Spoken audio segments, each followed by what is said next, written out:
Gentleman from Washington State is recognized for 5 minutes. I'll show you one case that improved health care. It was about a little 4-year-old girl who, because of a defective catheter, ended up with very, very severe burns, chemical burns to her bladder. And as a result of the jury verdict by 12 citizens, not politicians, the medical care delivery system changed the way, or manufacturing system, how they manufacture catheters so their 4-year-old girls didn't get burned bladders. And I can point to that case, and I'll give you the name after we're done with this hearing. I want to make 2 points. Both patients and physicians have legitimate concerns here, and I want to address both of them. First, the patients, and I want to tell you about one patient. I'm just going to call her Mrs. Smith. She went in, she had a lump in her breast.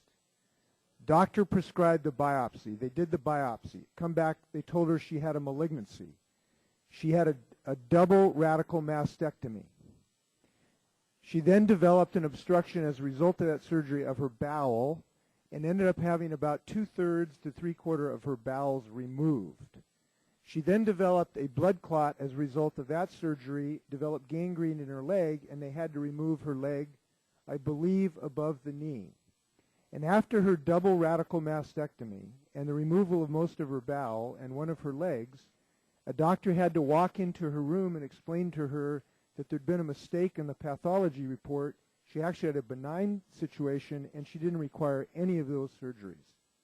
Somebody made a mistake. And I don't know what the proper justice is in that situation, but I know that it's not up to 535 people who've never met that woman to make that decision. It's up to her neighbors, and the jurors ought to be able to do that. And you folks distrust jurors so much. In your bill, you put it specifically that you would keep this limitation on their right to make a decision secret. In your bill, it says you won't even tell the juries about the limitation. You'll let them issue an award of maybe $500,000, and you don't even tell them about that limit, and then you cut it down after they leave the courthouse. I don't understand why you don't trust the people who elect you to make these decisions. That's the patient. Now let me address the physician. Physicians have real legitimate concerns about liability that all of us understand. And there are some things we can do to reduce that concern. But let me suggest this is not the way to go about this.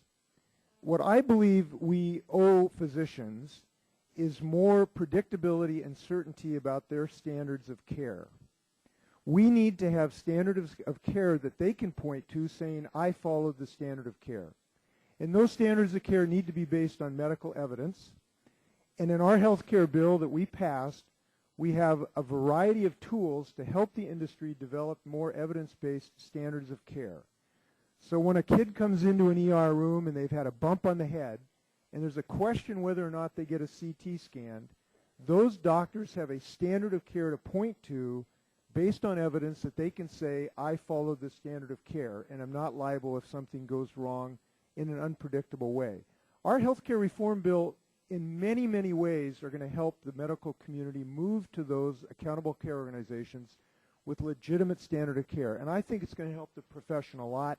That's the way to go about this, not as an assault on democracy, which this bill is, in its most fundamental form. And I'll tell you why. You know what happens? Go see, if you, before you vote on this bill, go watch the movie 12 Angry Men and watch a jury in action.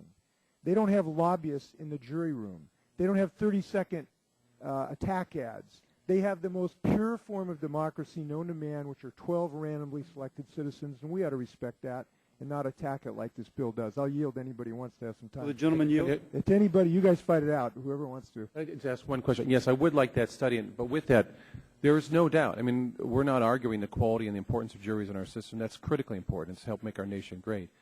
But it's also a matter that, yes, there are individual cases where people have altered things. What we're looking at overall is this question I'm still looking for. Can someone show me a study that's showing having unlimited damages in a state makes that state's health care better than in a state that doesn't have that does have limits on damage? That's what I'm looking for. If you have available to that study, I appreciate it. I'll yield. And it's important to note in the study I quoted from the American Journal of Radiology, there are currently standards as to which head injury patients should be imaged. It is the states with caps that had a greater adherence to those standards. Standards by themselves do not, if you will, give immunity or even comfort. Well, let me just point out the standards I'm talking about. We need the medical industry to develop standards Those of are they. practice, and if Tho- we those- do that, those- well, they aren't there. Here's the problem. ER room doctors today do not have standards they can rely upon. That's what we need to develop, and I'm out of my time. Thanks a lot.